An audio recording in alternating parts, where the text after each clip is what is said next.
Shankaracharya Madhyamam Asmadacharya Paryantam Vande Guru Paramparam Om. Ok. A mente é resolvida quando sustentada pelo desapego, né, em relação aos objetos. Sua atenção é removida, nós cobrimos esse verso, nós o compreendemos. Por exemplo, a maioria de nós impõe um valor ao dinheiro. A gente sabe que os objetos eles são vazios de valor, né? Mas dinheiro, não, dinheiro é impossível, né? Porque com dinheiro me dá um sentimento de liberdade enorme, né? Sou livre, financeiramente, economicamente livre de fazer o que eu quero, né? Mas a gente sabe que é uma liberdade aparente, as coisas podem mudar de um momento para o outro, né? E além disso, o dinheiro pode comprar muitas coisas, mas, por exemplo, se você quiser amor, raramente o dinheiro consegue comprar amor, né? O pessoal fala que o dinheiro compra amor verdadeiro. Que o dinheiro compra amor verdadeiro. Você acreditou nisso, Max? É por isso que você está ficando rico?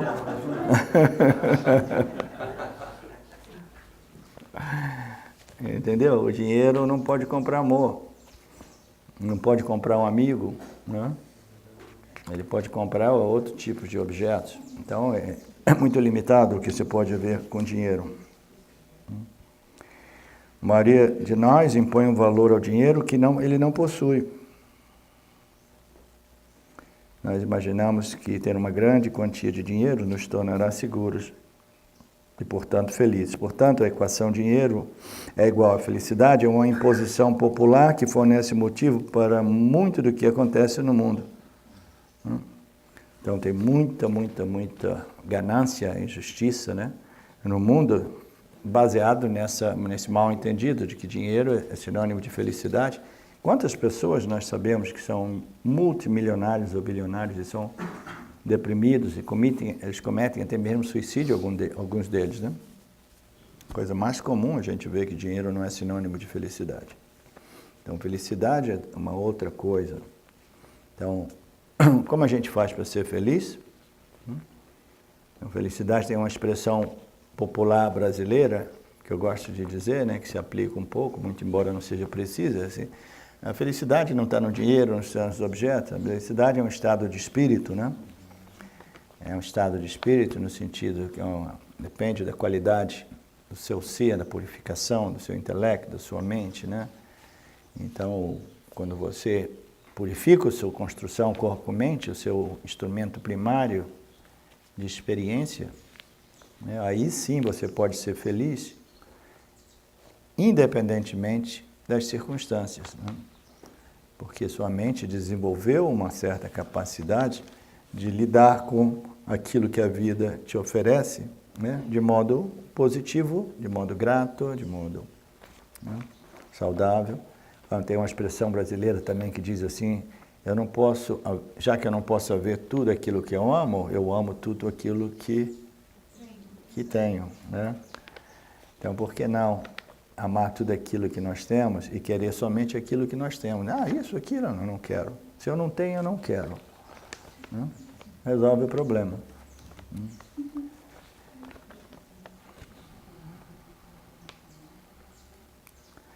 Tudo isso depende de uma compreensão muito clara, né, de que a felicidade depende da condição mental do indivíduo, até mesmo antes do indivíduo reconhecer a sua real natureza, identidade como a consciência pura, a condição mental do indivíduo, né, é que é responsável pela experiência do indivíduo. Então, se a minha mente é uma mente positiva, clara, né, bem educada, que segue, harmonizada com o Dharma, etc., que conheceu e compreendeu Ishvara, o papel de Ishvara, o relacionamento com Ishvara, etc., então é uma mente, é um instrumento que foi afiado, né? Foi afiado, se diz? Não, como afinado para ser feliz, né?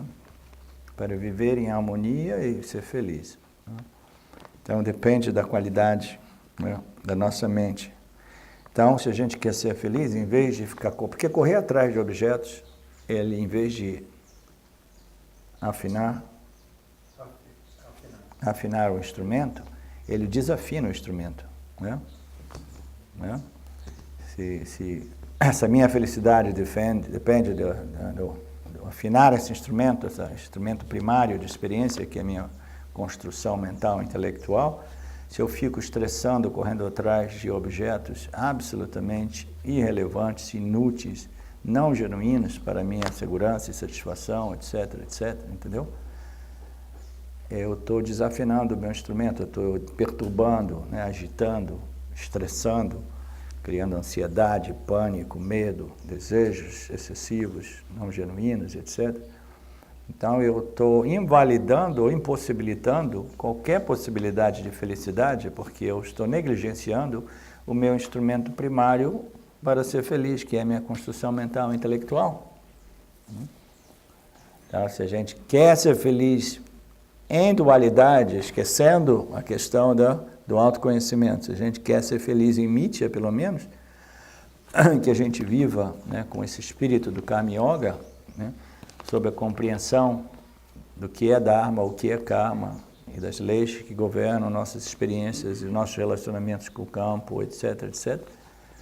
Aí a gente vai afinando esse instrumento, aí a gente começa a ser feliz, independentemente do que Ishvara, daquilo que Ishvara apresenta para a gente como nossos karmas, né? Então é por aí. Né? Dinheiro pode comprar tanta coisa. Tem as pessoas que têm muito dinheiro, eles compram esses colchões, né, que custam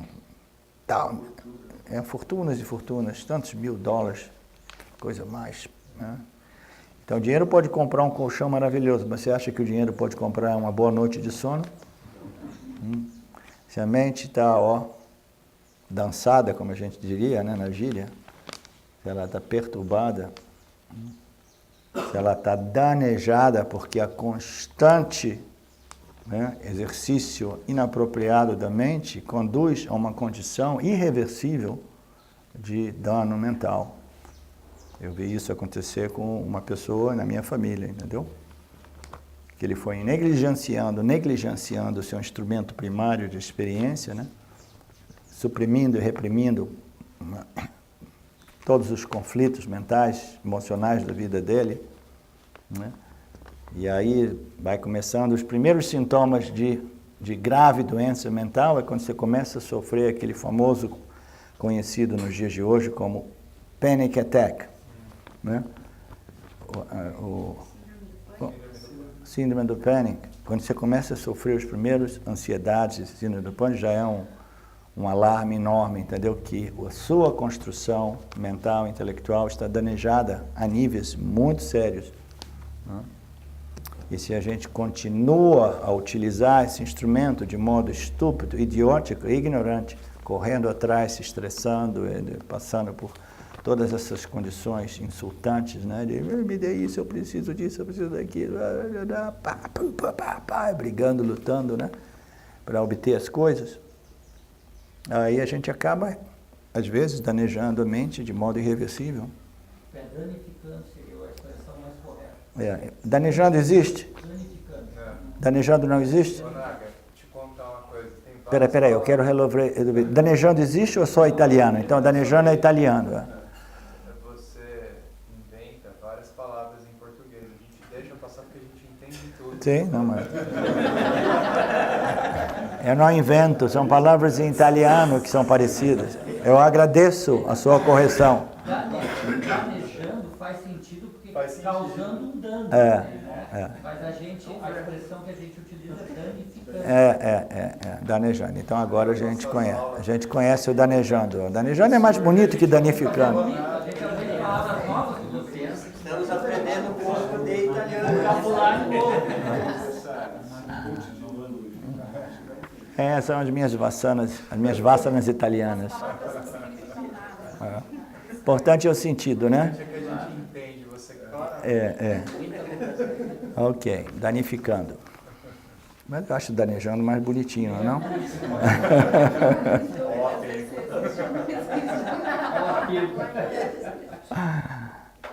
Goiás existe danejando. Hã? Em Goiás existe danejando. É? Ah, interessante. É. De repente existe no vocabulário português, mas não é usado, né? Pode ser. São palavras de origem latinas, né? Ok, vamos ver qual é o dano aqui.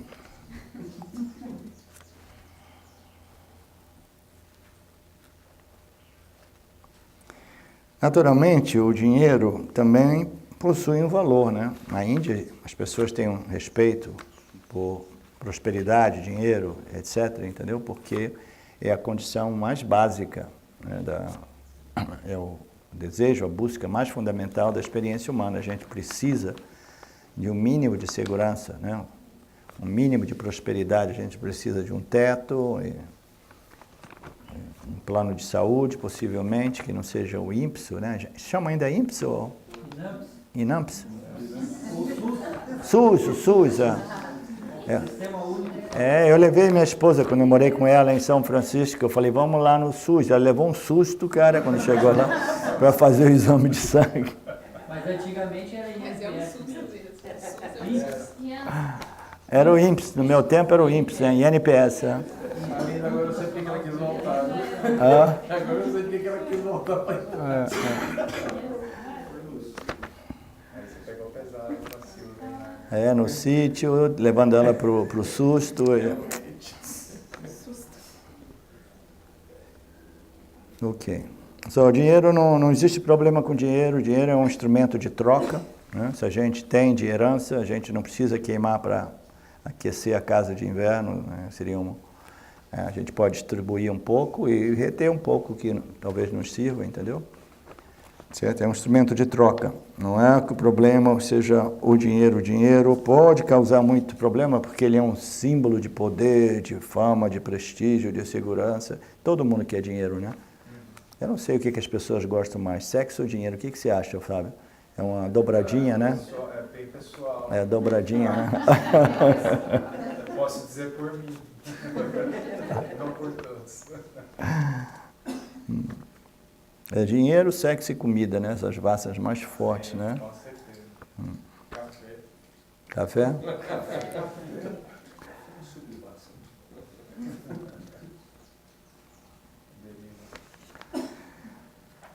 O dinheiro a gente não pode comprar segurança, porque a segurança é uma, como é que a gente diria? Uma ficção, né? É simplesmente uma utopia, né? É uma ilusão. Ótimo, obrigado. Eu preciso de ajuda, né? Isso aqui tem que ser um esforço em conjunto, de encontrar palavras para... É uma ilusão, né? A gente pensa que a gente pode obter segurança em mítia, mas em mítia tudo está se modificando de um momento ao outro. Então é melhor a gente relaxar, né? Fazer a nossa parte, colocando as ações, respondendo aos estímulos, né? Em harmonia com o nosso objetivo. Se o objetivo é dinheiro, não suprime. Se o objetivo é arrumar um amor na sua vida, so be it, né? Vamos arrumar um amor na minha vida. A gente não pode forçar as coisas, né? Qualquer que seja o meu objetivo, eu quero seguir esse meu objetivo de forma dármica. Sem mentir, enganar, trapacear, manipular, roubar a mulher dos outros, roubar o marido dos outros, dá um karma danado, né? Já ouviu dessa? Tem um cara lá na Itália, que é um jogador de futebol famoso, que ele é perseguido até hoje porque ele roubou a mulher do colega. Ele é argentino, roubou a mulher do outro jogador de futebol, que era mais velho, argentino também. E a mulher era uma modelo argentina, né, famosa, Wanda, não sei. E ele tem essa marca na vida dele até hoje, porque roubou a mulher do amigo. Então, karma ruim.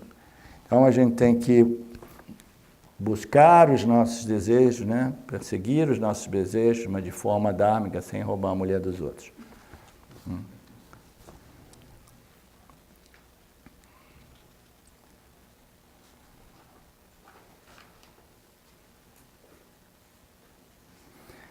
Ok.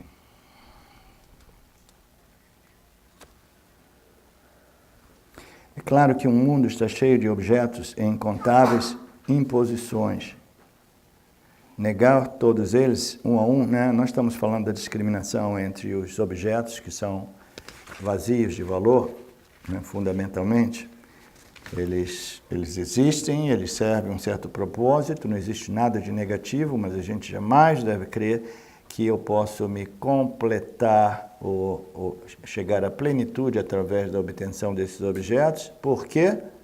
Primeiro, porque os objetos não contêm a plenitude, né? E segundo, porque eu já sou pleno, né? Mas ainda assim, tal qual os demais objetos, o dinheiro também, entendeu? É um objeto que serve um propósito como instrumento de troca. Então, os objetos são incontáveis. Negar todos eles, um para um, discriminar um a um, é uma tarefa que seria fastidiosa, né? Ou cansativa, etc. Então, é melhor a gente simplesmente considerar todos os objetos de mídia como se a gente colocasse tudo num grupo, né? Os objetos, todo e qualquer objeto que se modifique, né? Que não seja permanente, que tenha um início, um meio ou um fim. Então, é impossível, mas podemos lidar com todos eles como se fosse um pacote, né? Por assim dizer, introduzindo o conceito de Ishwara. A gente diz, todos os objetos nada mais são do que Maya e Ishwara, é um truque de Maya, então eu vou discriminar, né? Maya, Ishwara, do ser, né? E todos os objetos eu atribuo a Ishwara. Então, meu corpo, construção corpo jiva, também sou um objeto, então tudo que existe, né? Como tudo aquilo que evolve de Ishwara e Maya são objetos. Vamos lembrar que Ishwara é o nome dado a uma ordem da criação, é um conjunto impessoal de leis pelas quais o universo opera. A imposição nos leva a tentar manipular Ishwara para obter alguma vantagem pessoal. E esse é o problema, quando a gente começa a quebrar as leis, né, do Dharma, a ordem natural do Dharma, quando a gente quer alguma coisa muito, muito, muito, a gente começa a tentar manipular o campo, né, para ver se eu consigo assegurar, né, isso e aquilo, reter, manter isso e aquilo, etc. Isso é um grande problema, isso é por causa, devido às vasanas que estão, né, aparecendo e colocando pressão na minha mente, e aí eu começo a ceder a essas vasanas, aí quando eu vejo, eu estou quebrando, manipulando, mentindo, etc, etc. Muitas vezes, quando a nossa própria iniciativa falha, recorremos à oração. Isso é interessante também, né? Quando a gente falha, a gente faz de tudo, aí a gente recorre à oração. Implorando alguma... Hã? Recorre ao quê? Oração. Implorando alguma divindade para fornecer os bens que desejamos. Isso é uma coisa mais curiosa que a gente vê, né? As pessoas vão fazer os pujas delas na Índia. Aqui no Brasil eu não sei, na igreja católica, ou nos outros eu não sei também, né? Ah, eles fazem promessas incríveis, né? Eu sei, agora eu me lembrei de algumas histórias dessas... Eu na minha primeira novena. É? Eu lembro. Eu não consegui cumprir, fui falar do pai. Tem a tradição de levar partes do corpo, assim, tipo um manequim, assim, para a igreja. Também tem isso. Para cura, etc. E tem a moça que trabalha na casa do meu irmão em Macaé já há muitos anos, ela dá um dinheirão do salário todo mês. 10%. Ela dá para a igreja crente dela. E o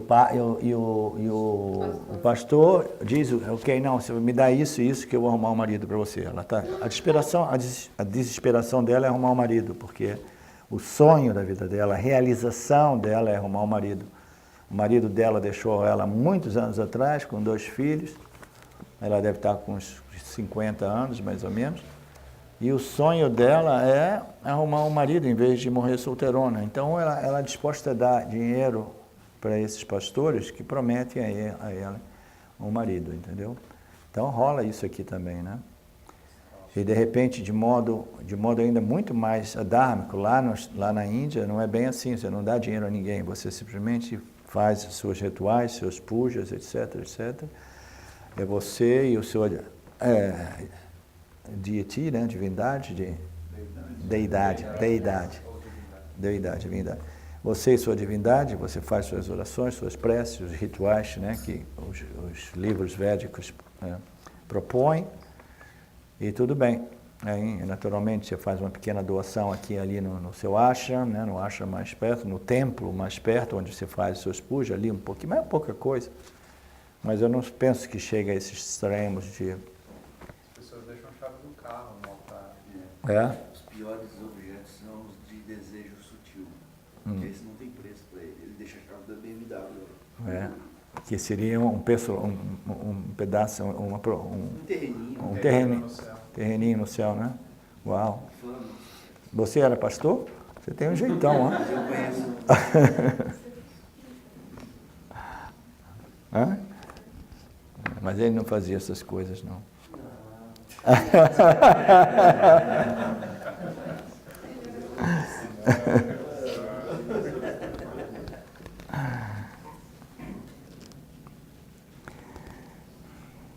Ok.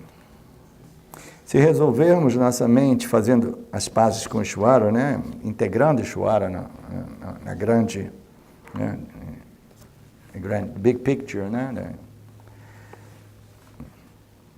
Se resolvermos nossa mente fazendo as pazes com Ishvara, o não apego se tornará nossa posição padrão em relação aos objetos. Vamos começar a ver as coisas como elas são, com todas as suas limitações e defeitos, e parar de distorcer a realidade através da imposição de valores.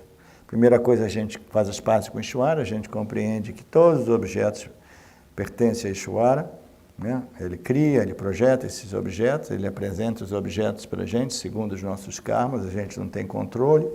Aí, naturalmente, a gente vai desenvolvendo uma positiva indiferença ou não apego em referência aos resultados das minhas ações, aos meus destinos, meus karmas, etc.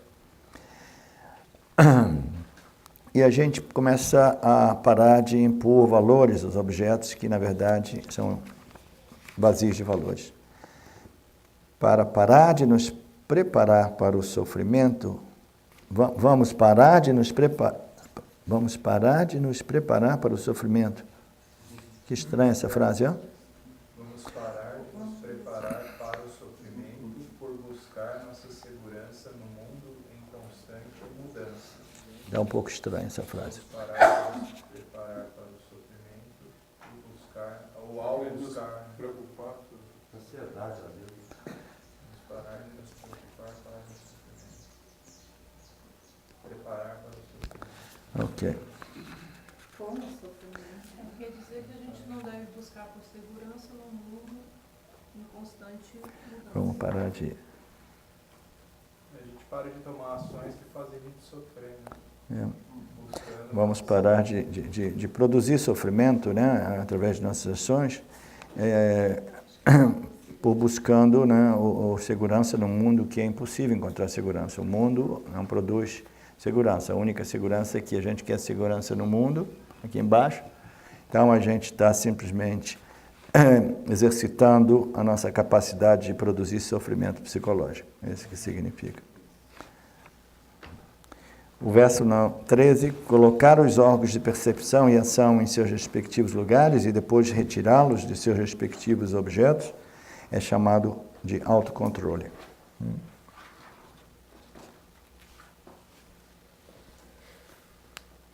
Então, colocar os objetos em seus respectivos posições, em lugares, significa saber que tudo que existe, né, nessa manifestação serve a um certo propósito.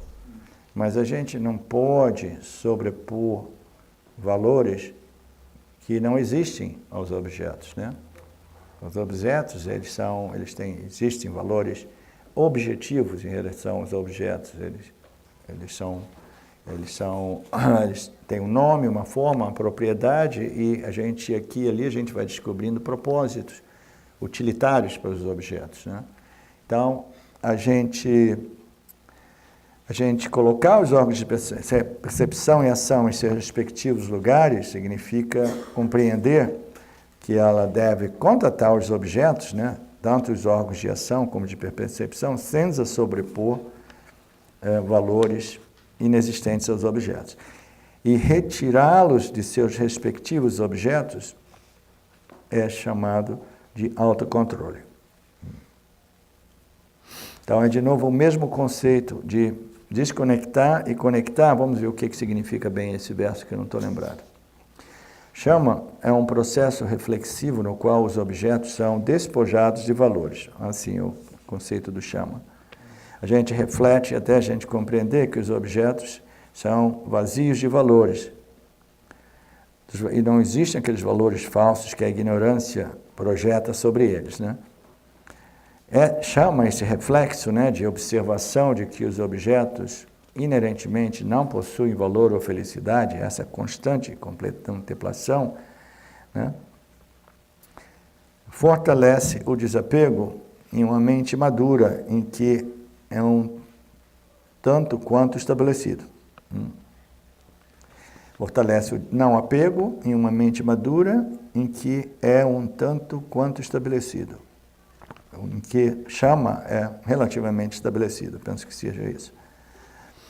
Agora tem o Dhamma, o conceito do Dhamma. Dhamma pode ser entendido como uma segunda linha de defesa. A gente tem esse processo de compreensão e reflexão. A gente sabe que os objetos são inerentemente vazios de valor, de felicidade, de segurança, etc, etc. A gente sabe. Mas essas vasanas são persistentes e aqui, de novo, elas vão nos atacar, né? Elas vêm quando a gente menos espera, né? A gente pensa que a gente já está resolvido em referência a uma certa vasana, ela vem. E se a gente tiver um pouco rajásico, principalmente, entendeu? Quando a gente vê, ela nos opera, né? Então, essa reflexão, chamada chama, ela permite a gente de desenvolver essa resistência, essa linha de defesa contra essas vasanas que projetam valores inexistentes aos objetos. Então, isso é chamado chama.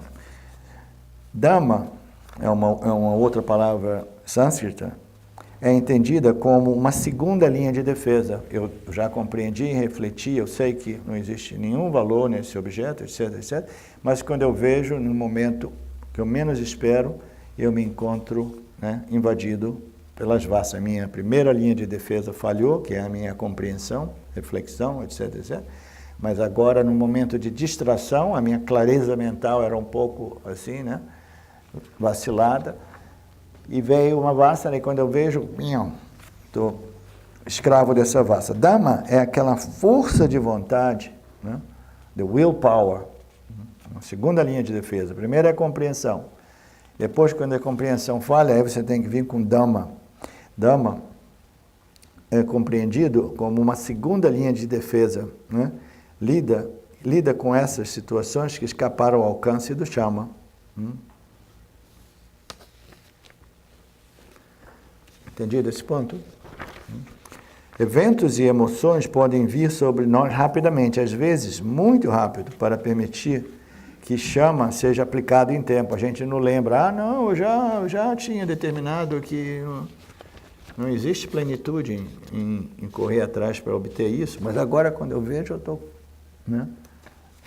Eu me sinto impelido, né? Então, esses eventos emocionais vêm tão rapidamente e para permitir que chama seja aplicada em tempo. A raiva, né, essa emoção de raiva explosiva, é uma coisa que eu experimentei muito quando eu era jovem. Eu dizia para minha esposa, não, me perdoe, eu nunca mais vou fazer isso. Vocês já ouviram essa história, né? E de novo, eu tinha uma explosão emocional. Então, a raiva é o melhor exemplo, né? Então, chama não tem tanto poder. Eu já compreendi, meu Deus do céu, a minha mulher já fez as malas 3 vezes. Eu tive que me jogar aos pés dela, de joelhos, e dizer, por favor, não me abandone, né? Não me deixe. Eu já compreendi que eu não posso mais ficar raivoso, explosivo com ela quando ela me irrita, ou isso e aquilo, porque ela já preparou a mala 3 vezes. Teve um período que a mala ficava pronta, esperando dar uma outra vacilada, né? Então eu já raciocinei, compreendi tudo, né? Não posso, essa vassa não pode, né? Mas aí quando eu menos espero, ela me prende de novo, e aí de novo essa explosão emocional da raiva, né? Ela toma conta da mente do indivíduo. Quando recebemos uma palavra dura, ou uma irritação, ou como uma pessoa pressiona o seu botãozinho, né, aqueles botões mais sensíveis, né, a gente pula que nem uma pipoca. Apenas acontece de estarmos nos arredores de onde a raiva entrou em erupção. No entanto, tendemos a tomá-la pessoalmente e somos fortemente atraídos a responder à altura, né? Então, Dhamma, essa segunda linha de defesa, é uma disciplina dos sentidos e dos órgãos. Veja bem, nós estamos entrando naquelas qualificações mentais que chamamos o Sixfold Disciplines, you know? Yeah. Então, estamos entrando no Shama e no Dhamma. Dhamma é essa segunda linha de defesa, que é o controle, é uma disciplina de controle dos sentidos e dos órgãos da ação. A gente tem que controlar os órgãos de percepção, né? Por exemplo, os órgãos de percepção, você vê uma coisa que te atrai, você vai assim, não, né? Vai dar problema. Aí, se eu for lá, não, já fiz isso diversas vezes, mas aí os órgãos de percepção ficam lá assim, eu quero, yummy, yummy, yummy, yummy, yummy, yummy, eu quero. Então a gente tem que conseguir ter tempo para racionalizar, lembrar os ensinamentos e diz, entendeu? Esses objetos aqui, eles não vão resolver o seu problema, vão aliviar, e se você quiser pecar, você tem que pecar muito atentamente, muito inteligentemente, seja honesto, etc. Não, mas eu quero hoje, etc. Né? Então, os órgãos sensoriais, eles precisam ser controlados, e os órgãos de ação também, porque quando nós temos alguma coisa ocorrendo aqui que requerem uma resposta, alguém diz uma palavra mais brusca no momento que eu estou mais sensível, aí imediatamente a minha reação é de querer insultar o outro, né, para responder na mesma altura, né? Então essa segunda linha de defesa é de controlar os órgãos de percepção e os órgãos de ação para evitar complexidade kármica, né? Porque se a gente não controla os órgãos de percepção e ação, a gente controla eles inicialmente através de conhecimento, a compreensão baseada nas análises das nossas experiências não devidamente analisadas ou verificadas ou examinadas. A gente examina, segue a lógica, vê sim, eu compreendi, mas às vezes não é suficiente, porque uma dessas vasanas, uma dessas emoções, um desses desejos, eles nos pegam desprevenidos, e quando a gente vê, a gente está contatando e respondendo de modo indevido, e depois gera um ciclo kármico complicado, que a gente passa a vida toda resolvendo karma. Você já viu pessoas que passam a vida toda resolvendo karma e não acaba nunca?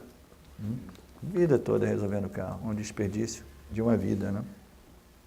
Tudo porque é a ignorância das leis de Ishvara, ignorância de Dharma, de Karma Yoga, etc.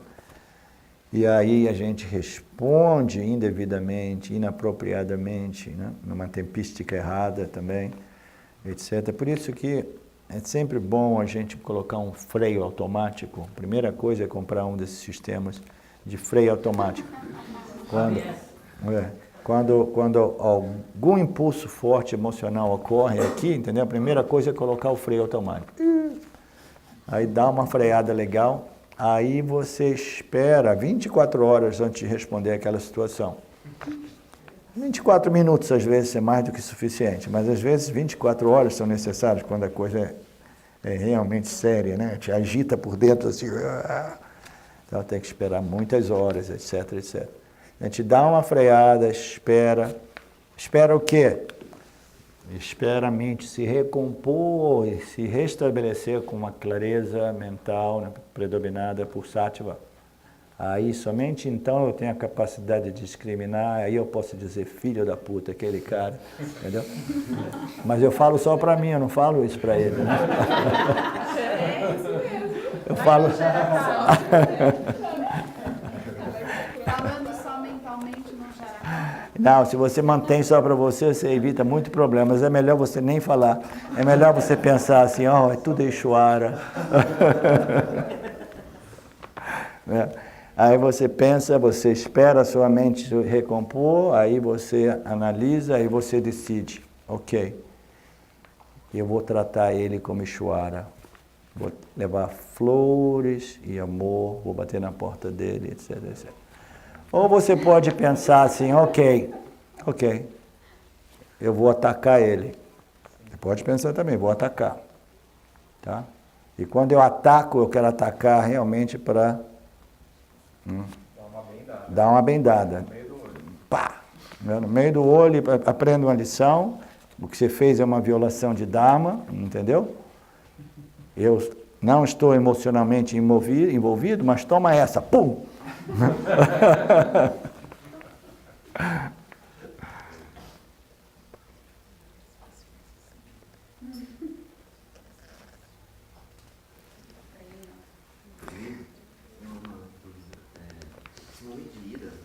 Você tinha levantado a mão também? Não, né? Momento? Esse momento de ira é uma predominância, um pico de raja, assim. Momento de ira? Sim, quase sempre tá queimando por dentro, rajas.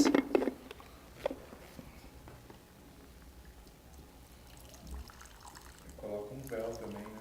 Essa projeção de rajas predominante ou extremo. Você não percebe, você não tem discernimento nenhum. É a história do fechou escuro, aí comete alguém. Mas você perde a sua capacidade discriminativa não por causa do véu, mas é por causa do excesso de agitação mental. Rajas é agitação mental, entendeu? Aí você perde a sua discriminação. Hã? Esperar um pouco, porque daí isso cai.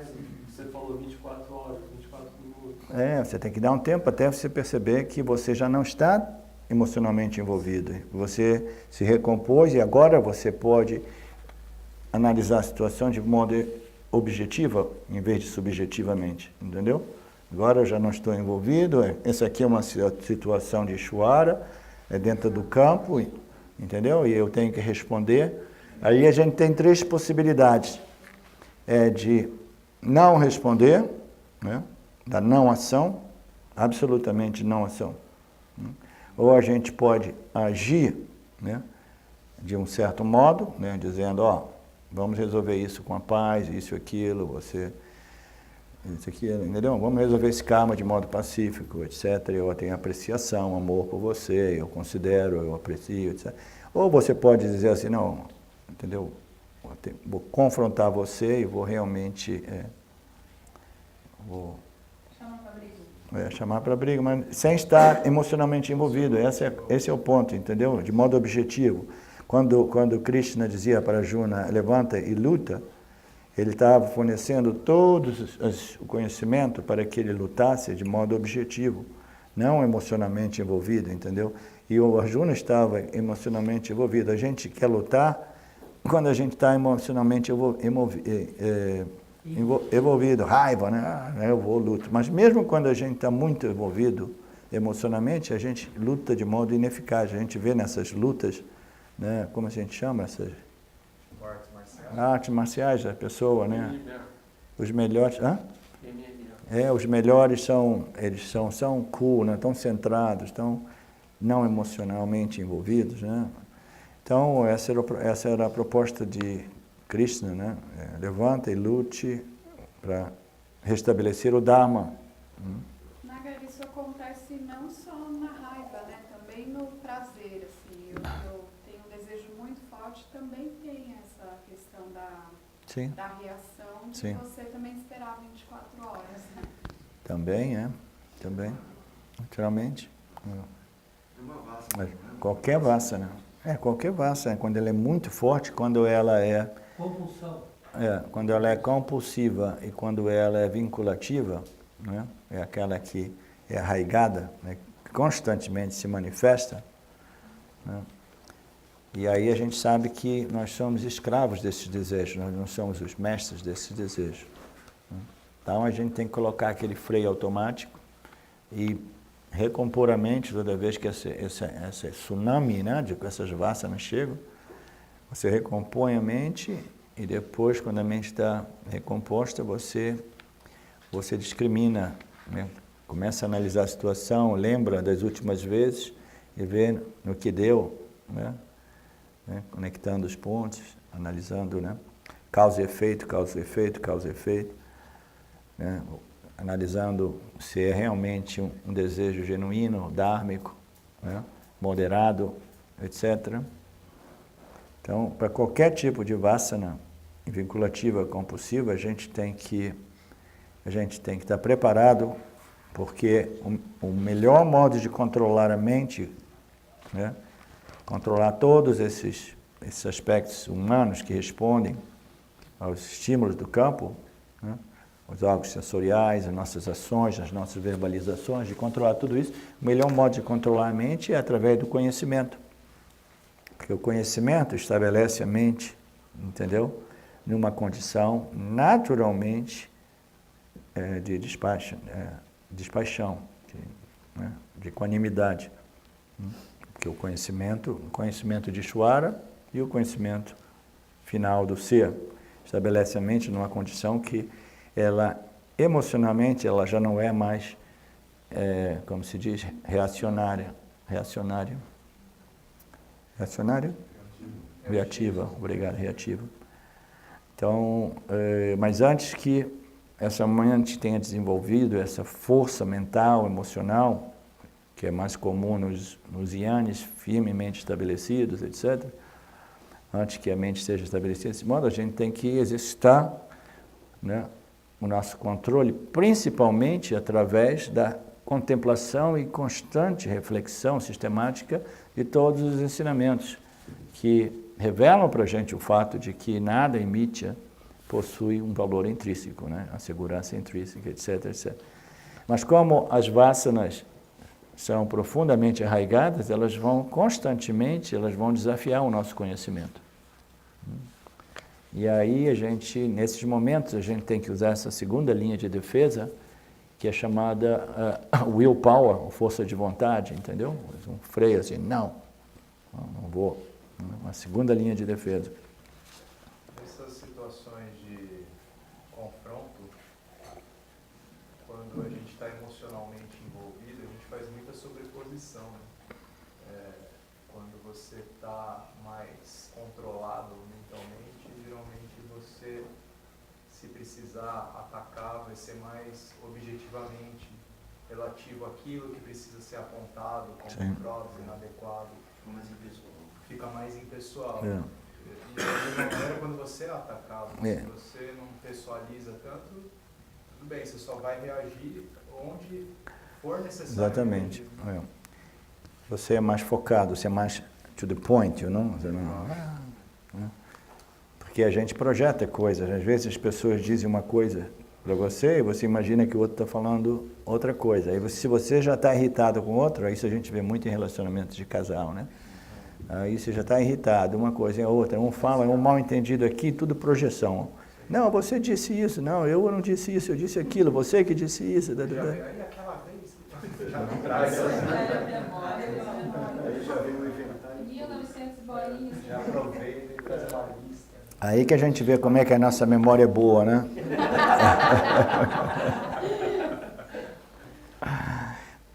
A gente esquece o que a gente comeu ontem na hora do almoço, mas a gente não esquece essas ofensas, né, que a gente segura, né, como ressentimento. O ego é incrível.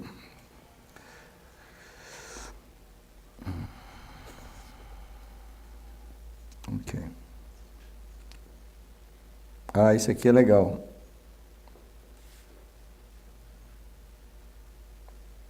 Podemos imaginar a mente como uma espécie de asilo e nossos pensamentos e emoções agitados como os habitantes perturbados. Asilo é hospital de doido, né?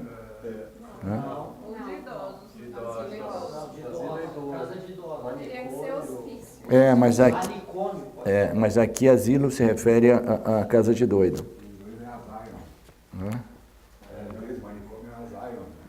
Então é isso, eu faço cognato.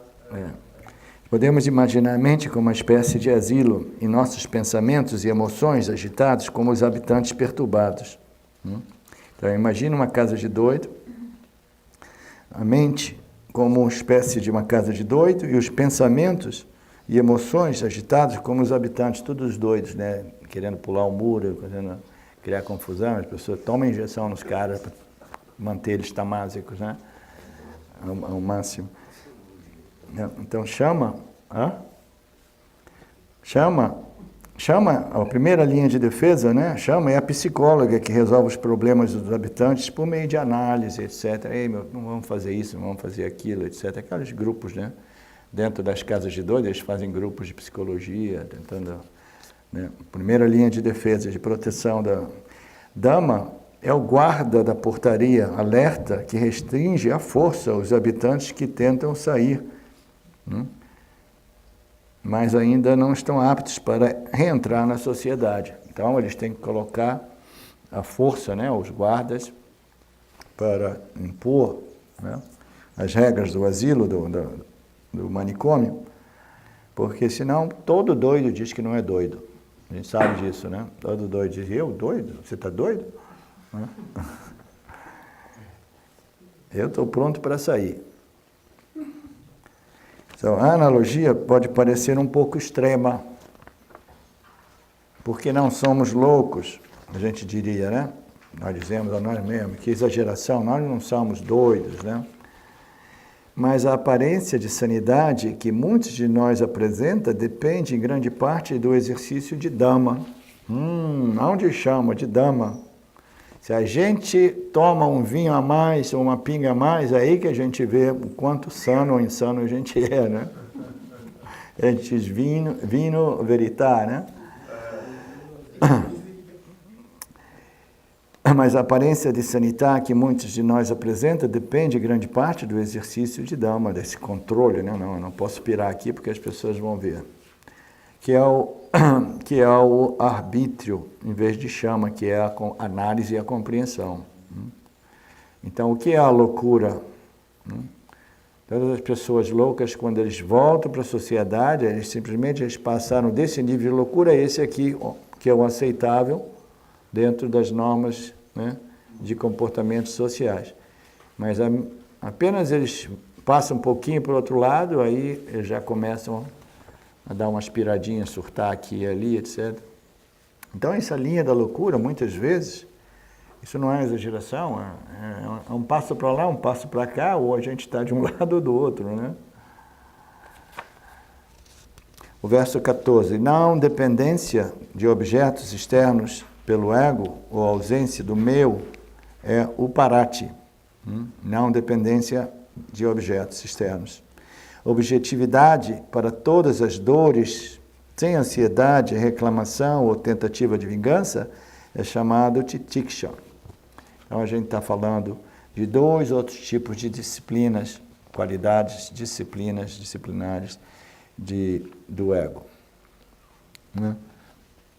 A não dependência de objetos externos, ou ausência de meu, é o parati.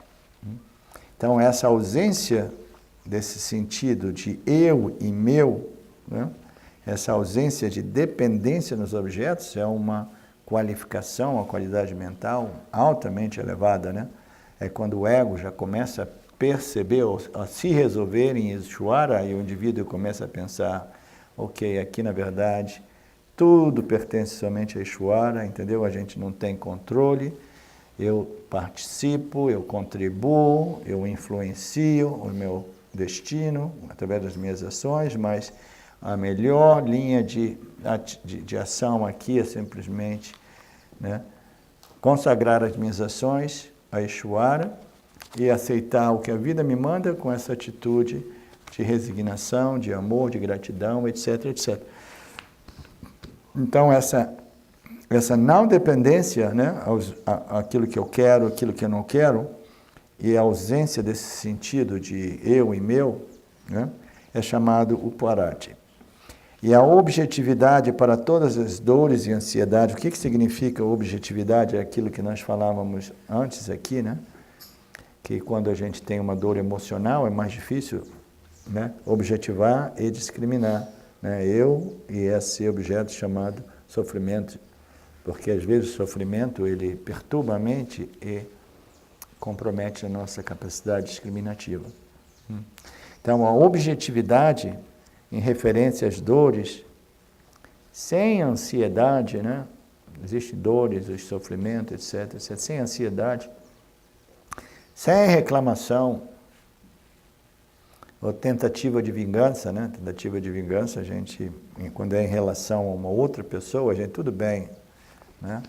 Eu vou aceitar isso agora, mas daqui a 10 anos ou 12 anos, eu vou tramar uma que eu vou te destruir. Às vezes a gente vê isso nos filmes, né? Os caras vêm com a vingança depois de muitos anos, tome essa, e agora você está morrendo aqui, destruir tudo. É por causa daquilo que aconteceu em 1894. Né? O meu tataravô.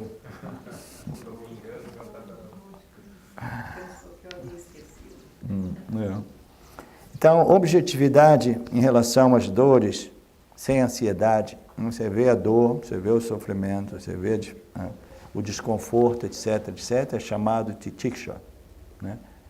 Capacidade de receber essas condições totalmente adversas com maturidade, sem reclamar, sem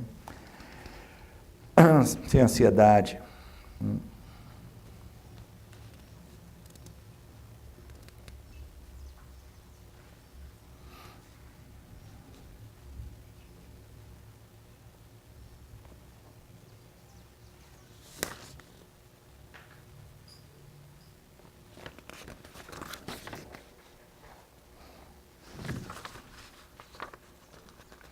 E vamos ver um pouco sobre a situação desse ego aqui. Esta não inclinação do ego sobre os objetos, a não inclinação, o que significa? It's not leaning. Not leaning. Not leaning. Leaning é apoiar-se. Apoiar-se. Yeah. Então, porque esse é um erro de interpretação de não inclinação. Muito provavelmente é not leaning, é não contar, não apoiar nos objetos. Essa não dependência do ego aos objetos auxilia no desapego. Considere, neste momento, alguém está morrendo, uma casa está queimando, dinheiro está sendo roubado. Isso é muito interessante. Mas o moribundo não é nosso parente ou amigo. Tem um monte de tragédia acontecendo, mas não é comigo, não é com meu irmão, não é com meu pai, etc, etc. A gente não tem nenhum problema de permanecer objetivo em relação a esse acontecimento, né?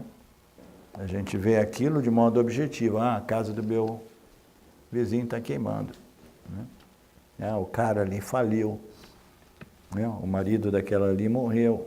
Então nós somos objetivos em relação a tudo isso.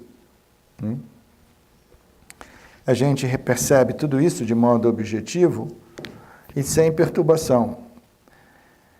Podemos nos manter objetivos mesmo que possamos ser simpáticos. A gente permanece objetivo, mesmo que a gente fale, tadinho, né? Meus pêsamos, minhas simpatias, como a gente diz na Itália, etc, etc, entendeu? Então a gente pode ser simpático, ter um pouco de compaixão, meus sentimentos. A gente diz sentimentos no Brasil? Meus sentimentos, etc, etc. Mas a gente permanece objetivo, né?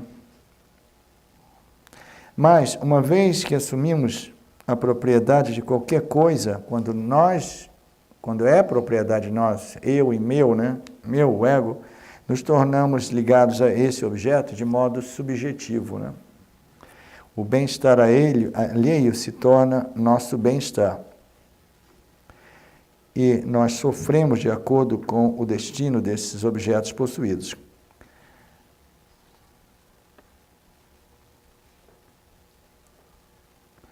Então, eu pensei que esse parágrafo fosse tomar uma direção, mas tomou uma outra.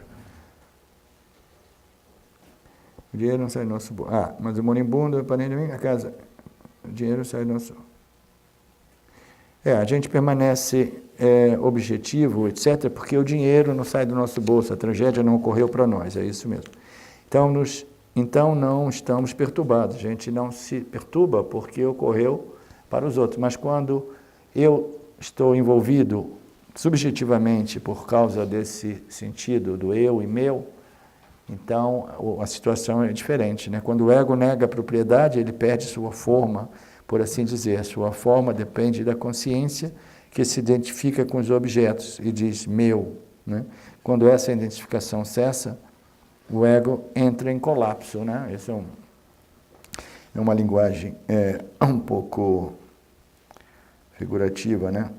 O ego entra em colapso, o ego simplesmente compreende que todos os objetos pertencem a Ishvara e ele naturalmente desenvolve uma atitude de não apego, não dependência aos objetos, né? Então o ego lutará furiosamente para manter esse senso de identidade. Isso aí é uma outra noção estranha que a gente vê muito no mundo espiritual, não sei. Eu tenho que confessar que esse livro aqui, ele foi baseado nos comentários de Dayananda desse texto, mas o Ed Fausto, ele editou, ele diz no início que eu acabei editando muitas coisas segundo a minha compreensão. E alguma dessas coisas eu não sou muito fã do que foi lá dito aqui. Ele fez um ótimo trabalho, né? Sem negar o crédito a isso. Quando o ego nega a propriedade, ele perde sua forma, por assim dizer. Sua forma defende da consciência que ele se identifica com os objetos. Quando essa identificação cessa, o ego entra em colapso. Então o ego lutará furiosamente para manter esse senso de identidade, né? O ego não luta furiosamente para manter esse senso de identidade, senso de eu e meu, entendeu? Eu não sou de acordo com esse conceito que é muito comum, que diz que o ego precisa ser destruído à força porque ele vai lutar contra o autoconhecimento, né? É como se o autoconhecimento fosse uma função da destruição ou colapso do ego, né? O ego ele precisa simplesmente ser educado através da lógica das escrituras, e quando ele vê a lógica, ele se adequa às lógicas sem nenhum problema. Ele não luta furiosamente para manter o seu senso de identidade. Por que você quer ser uma coisinha pequenininha, limitada por tempo, espaço, propriedade, quando você pode realizar que você é esse princípio eternamente presente e ilimitado, né? Então o ego ele não é contrário ao autoconhecimento, uma vez ele compreenda as análises e etc, apresentadas por Vedanta. Talvez isso venha de outras escolas, não da escola do autoconhecimento. Porque com esse passo a passo sendo apresentado, a lógica sendo apresentada, não existe resistência, existe compreensão. Mas em outras escolas, onde não tem esse passo a passo, apresentam a resistência. Aí dá a sensação de luta. Mas a resistência que você vê dos egos no mundo espiritual é porque as pessoas elas são sugeridas a acreditar que o ego é o problema e o ego precisa ser demolido, desconstruído, destruído, colapsado, etc. Então eles dizem assim, o único modo de você se realizar, se iluminar e ser feliz é através da destruição do ego, né? Aí naturalmente o ego vai resistir, porque o ego jamais vai querer fazer alguma coisa que represente a sua destruição. Eu vivo a sua mão. O ego jamais vai querer cometer um ato que corresponda à sua destruição, porque toda e qualquer ação que o ego faz é visando depois desfrutar dos resultados das ações, né? Então, por que eu vou querer fazer algumas ações que correspondem à destruição daquilo que eu sou como pessoa e depois eu não vou estar lá para desfrutar dos resultados dessas ações, né? Então, isso é que assusta as pessoas, esses conceitos vagos e confusos de que o ego é o problema, que ele precisa ser desmantelado, etc. Porque depois, se não tem o ego, o que eu vou fazer? Né? Não tem nenhuma ação que eu faça que não seja para o meu próprio bem-estar, para o meu próprio desfrutar. Sim, Fábio? No primeiro parágrafo, ele fala que talvez melhore a linha de raciocínio que ele segue. Ele fala assim que outras palavras, o ego usurpa o papel do eu como sujeito supremo. Sim. E identifica o senso eu com objetos selecionados, meu corpo, minha mente, minha casa, minha esposa e meus filhos. Então, quando ele vai falar nesse parágrafo que o ego nega a propriedade, ele perde sua forma, ele está falando disso, que o ego ele pega e assume como isso que é a luz do ser emprestada como dele própria, né? E ele nega perder essa apropriação, talvez. Né? Sim. Eu estou tentando pular alguns parágrafos, porque eu quero chegar em outros versos mais adiante, que são... Mas tem muita coisa, é conveniente a gente ler atentamente, principalmente depois do seminário, a gente tem uma compreensão melhor, né, desses conceitos, a gente lê atentamente cada um desses parágrafos, são ricos.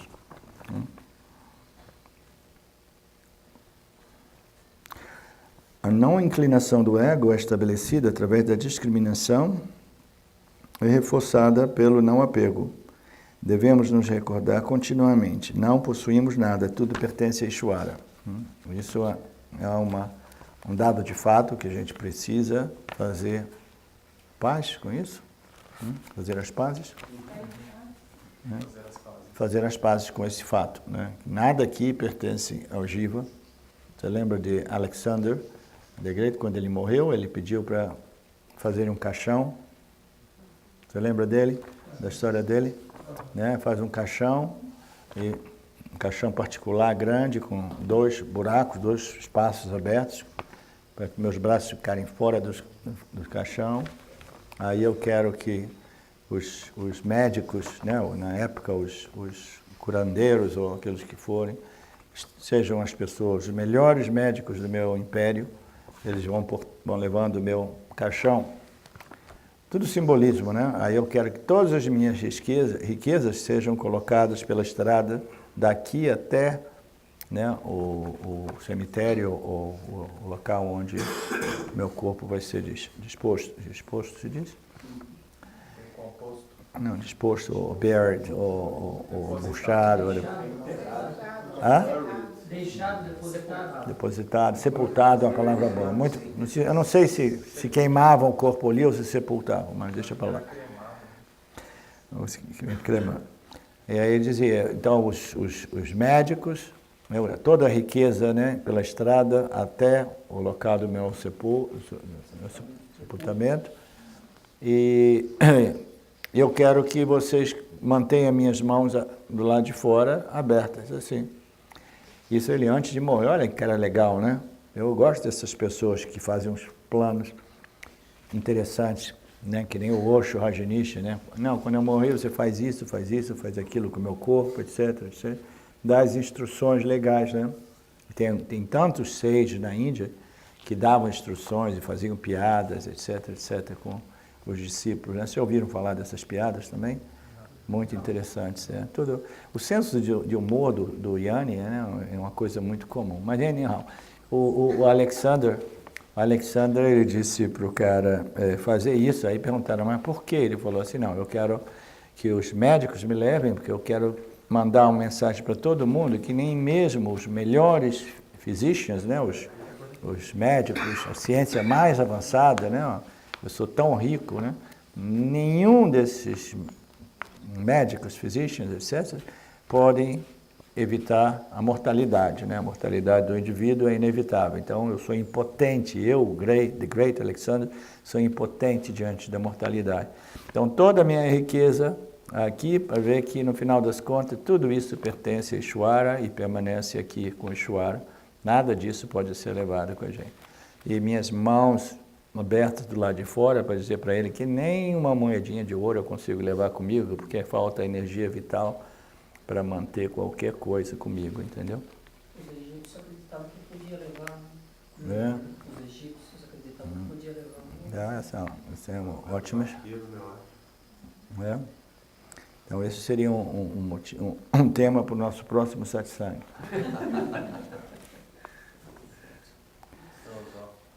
Então a história do Sage, ele tá para morrer e ele tem um senso de humor, né, muito elevado, né? Ele fala assim, ok. Aí reuniu o pessoal e falou assim, ó, vai ser amanhã às 4 da tarde. Ah, às 4 da tarde? Aí alguns começaram a chorar. Come on, não deve chorar, entendeu? Eu vou morrer, eu vou ficar aqui, etc. Todo mundo meditando comigo, a gente vai ficar, ou lendo as escrituras, etc, etc. 4 da tarde eu vou deixar o corpo. Aí às 4 da tarde ele fechou os olhos, aí todo mundo... Já foi. Não, não foi, já foi, não foi. Aí todo mundo fica ali observando o pulso, deixa eu ver se tem alguma prana, nada. Aí passaram o tempo, assim, vamos esperar um pouquinho, porque de repente ele entrou em samadhi. Não, ele falou que ia ser às 4 da tarde mesmo. Aí falaram, tudo bem, então vamos seguir as instruções dele, vamos levar o corpo para o crematório, etc. Aí quando estão lá, bota o corpo, quando estão para acender o crematório, ele dá um pulo, né, da coisa e começa a dar uma grande gargalhada. Ele falou, eu estava brincando, não é meu tempo ainda, né? Aí eles mataram ele nessa hora. Aí passou um tempo, aí disse assim, não, ok, essa história de morrer não é para mim, eu não quero morrer uma morte natural assim, não. Eu quero uma morte extraordinária. Ele falou, o que você quer dizer? Ele perguntou, alguém já morreu de cabeça para baixo? Aí os discípulos falaram assim, cabeça para baixo, mestre? Eu não sei, mas eu acho estranho morrer de cabeça para baixo. Ele falou, então tudo bem, então você me pendura naquele poste assim de cabeça para baixo, eu quero morrer de cabeça para baixo. Aí o cara foi e morreu de cabeça para baixo. Ele teve uma morte extraordinária. Então só um Jnani pode, né, brincar com a morte, sabendo que a morte jamais pode realmente afetá-lo.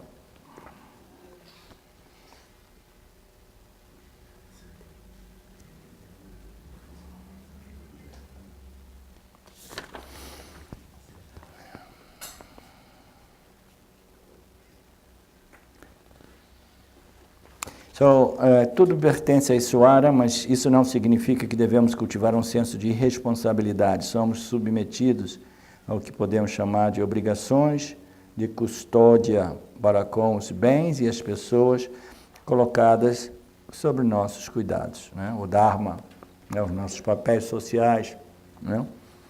Podemos dizer que nós somos submetidos ao que podemos chamar de obrigações de custódia. O Dharma, do qual é um cumprimento do nosso dever, pode exigir nossa ação para aliviar o sofrimento em certas situações, mas não precisamos assumir a propriedade dessas situações. É o Dharma de um médico manter seus pacientes vivos, mas alguns morrerão, apesar de seus melhores esforços. O seu ego, o ego do doutor, não assume a propriedade do resultado. Ele cumpre o seu dever e deixa a natureza, os resultados, a Ishvara, né, seguindo o seu curso. Ele chama a natureza de Ishvara. Ele assim, deixa a natureza, vírgula, Ishvara. Eu sei.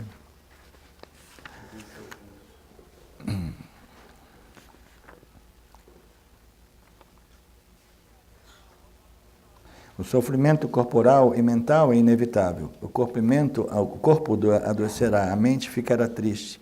Nem a saúde, nem a felicidade são uma posse permanente, pois o corpo está morrendo a partir do momento que nasce. O desapego vem da objetividade para com essas dores, né? A capacidade de sofrer esse desconforto da vida, né? Sem ficar choramingando, reclamando, etc. Não somos o corpo sofredor, nem a mente triste, somos a consciência objetivando esse fenômeno mutável, nessa condição do corpo. Tal objetividade também reflui para o desapego. Reflui é a palavra certa? Reflui. Pode ser. Eu não conheço bem essa palavra. Tal objetividade também reflui para o desapego, estabelecendo-o cada vez com mais firmeza. Então, o processo, né, de desenvolvimento espiritual do indivíduo é diretamente relacionado à nossa capacidade de objetivar a nós mesmos como indivíduos jivas, né? A gente começa a ter uma visão objetiva das nossas experiências, das nossas dores, das nossas sensações, das nossas emoções, dos nossos pensamentos, dos nossos conceitos e noções, conhecimentos. A gente vai objetivando tudo. Não é? Se a gente lembra que tudo aquilo que é objetivável, né, no final das contas, precisa ser descartado como mítya, né? Porque são objetos. Então, a nossa capacidade de objetivar a nós mesmos produz, entendeu? Esse desapego incrivelmente, porque você começa a ver você mesmo como um objeto, e aí essa distância entre você e o seu jiva, ele cria esse sentido de insulation, como se diz insulation? Tem uma outra palavra que eu tenho usado esses dias, mas eu esqueci. Imunidade, pode dizer também. A gente se torna imune. A gente sabe, não, esse é o corpo, essa é a mente, essa é a sensação, essa é a emoção, tudo isso. Né? Então, existe essa distância, essa objetividade. O desapego vem da objetividade para com todos esses objetos de experiências que ocorrem dentro do âmbito da nossa consciência e existência, né? Tal objetividade também reflui para o desapego. Então, essa objetividade ela vai produzir mais e mais dispassion, mais e mais vairagya, desapego ou não apego, etc. Estabelecendo cada vez mais com firmeza, né, o indivíduo nessa qualificação, né? Essa objetividade em relação à dor não deve ser confundida com a noção de masoquismo. Isso é importante também, né? A gente tem que estar sempre ali estabelecendo, né, uma linha de distinção, porque não é a ideia de que eu não sou o corpo, então eu posso negligenciar o corpo, eu posso até ser masoquista, eu posso me danificar, né, me maltratar. Os santos cristãos se flagelaram. Os ascetas orientais se enfomearam, né? Esfomearam. O James passou por períodos de austeridades enormes, nos 3 anos antes de ele encontrar Shimaya. Ele passou 3 anos na Índia, aí ele tinha desistido de tudo, ele passou até por fome, ele fazia tudo o que diziam, ele viveu todo esse tipo de mal entendido, entendeu?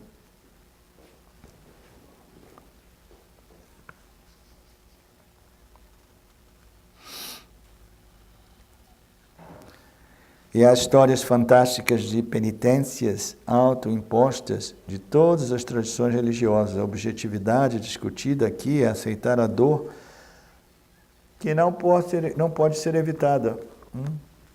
A gente não quer chamar a dor, a gente quer aceitar a dor que chega até nós como o meu parabda karma.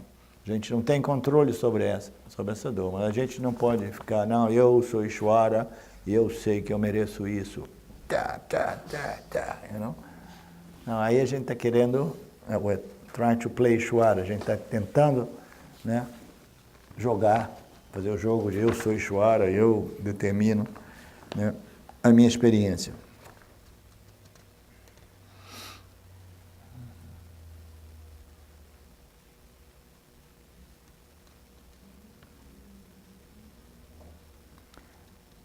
Okay.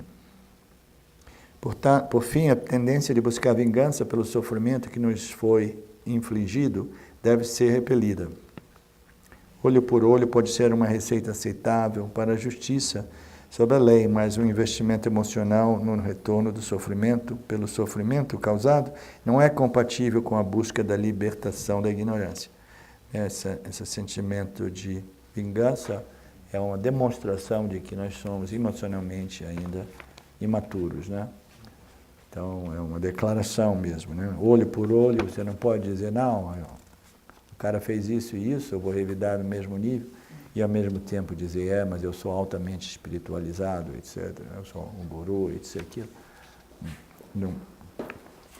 São coisas não compatíveis. Lembre-se que todas as coisas acontecem de acordo com as leis imutáveis do karma. Karma, a compreensão dessas leis universais, impessoais, desse sistema. Nosso sofrimento não está isento dessas leis. Não está isento? Não, ele é uma função dessas leis, ele é o produto dessas leis. Os nossos prazeres, nossas dores, entendeu? É o resultado dessas leis. Ishvara, as suas leis, elas simplesmente, elas governam e facilitam, né, esse processo de causa e efeito, segundo aquilo que a gente coloca no sistema, né? Pensar que fomos pessoalmente prejudicados é entender mal a própria natureza dessa manifestação. Não existe injustiça. Uma vez eu discuti sobre isso num grupo, dizendo que não existia injustiça, as pessoas ficaram indignadas comigo, elas quase que me crucificaram. Aí eu falei, tem que tomar cuidado quando apresentar o Vedanta, de não apresentá-lo tão radicalmente, né? Quer dizer, o quê? E as injustiças, e as criancinhas que morrem de fome, e as pessoas que estão morrendo na Índia, e as esposas que são queimadas, né, pelos maridos, e toda a opressão que existe na África, etc. Você está dizendo que não existe injustiça? Aí vai tentar dizer, simplesmente, entendeu?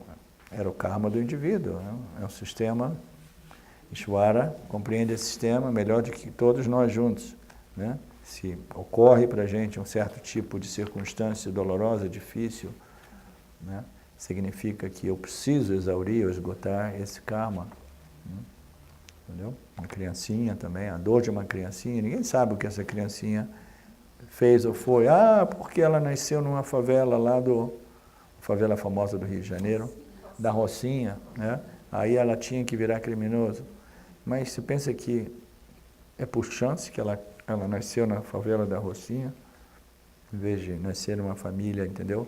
Dármica, amorosa, e culturada, etc, etc.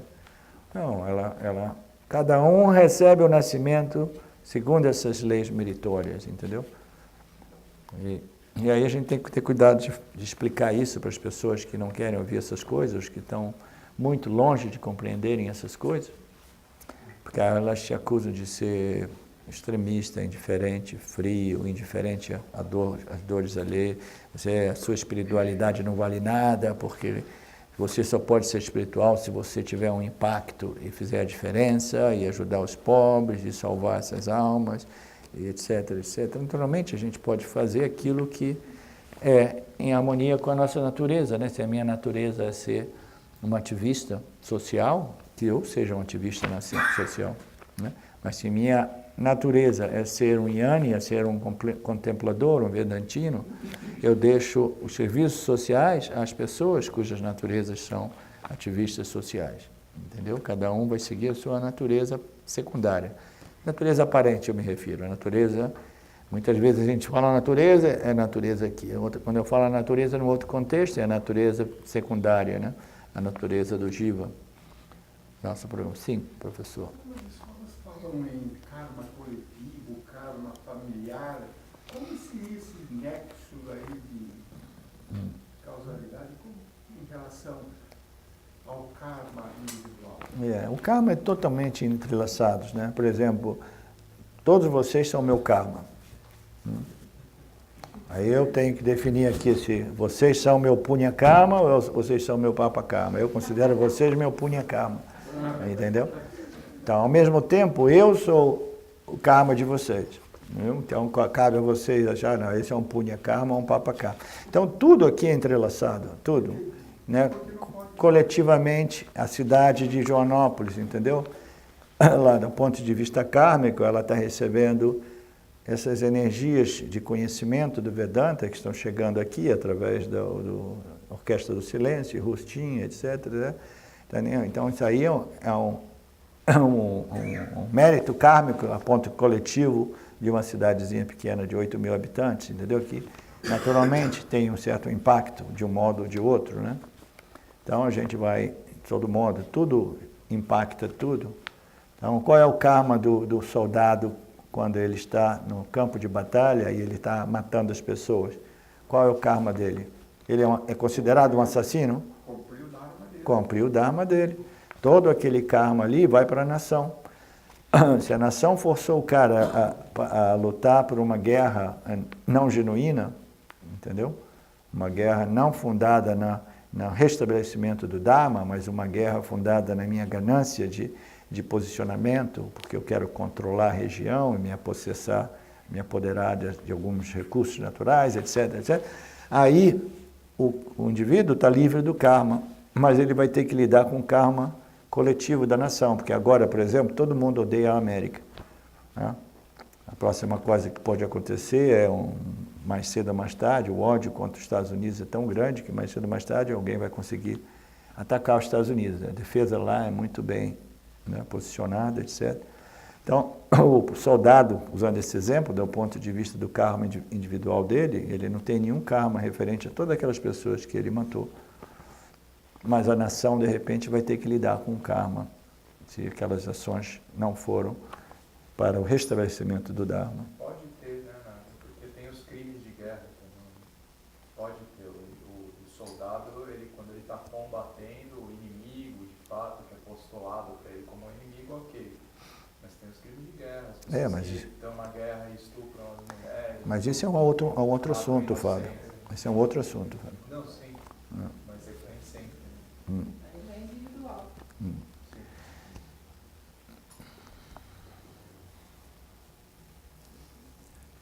Todos nós estamos operando de acordo com o plano de Ishvara, e a sabedoria sugere que aceitemos o que acontece, sem iniciar outro ciclo de karma, por um ato de retaliação que podemos imaginar ser justificável.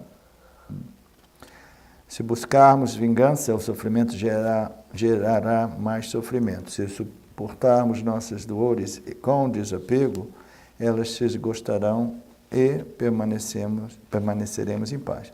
Então, quando Ishvara manda para a gente dor, então a gente recomeça amanhã do verso 15. Né? Então, quando Ishvara manda para a gente a dor, é impossível que a gente compreenda se chegou para mim, é porque serve o propósito de purificar a minha alma, de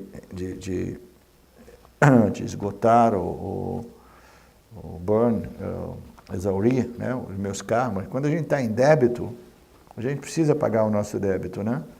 Quando a gente está em débito com a banca, por exemplo, eu conheço tanta gente nos Estados Unidos, que ontem todo mundo lá é endividado, né? Endividado. Então as pessoas têm débito, o sonho delas é pagar os débitos.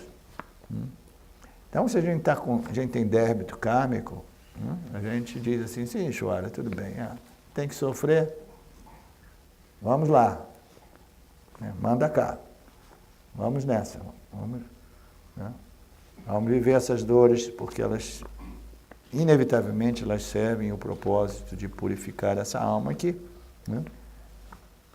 Eu não lembro bem as coisas que eu fiz na encarnação passada, muito menos algumas coisas que eu fiz, e até mesmo na minha infância, etc., mas se determinadas karmas, parábadas ocorrem para mim hoje, a gente recebe com gratidão, do mesmo modo que Nisargadatta Maharaj ou Ramana aceitaram o câncer deles, né?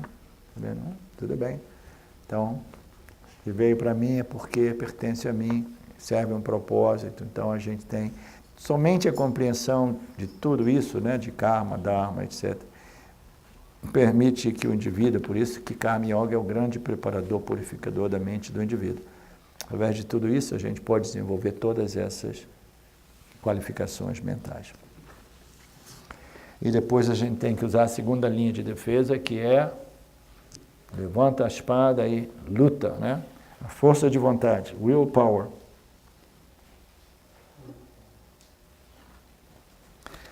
Om Purnamida Purnamidam Purnamudachyate Purnasya Purnamadaya Purnamevavashishate Om Shanti Shanti Shanti. Thank you, Lord. Thank you.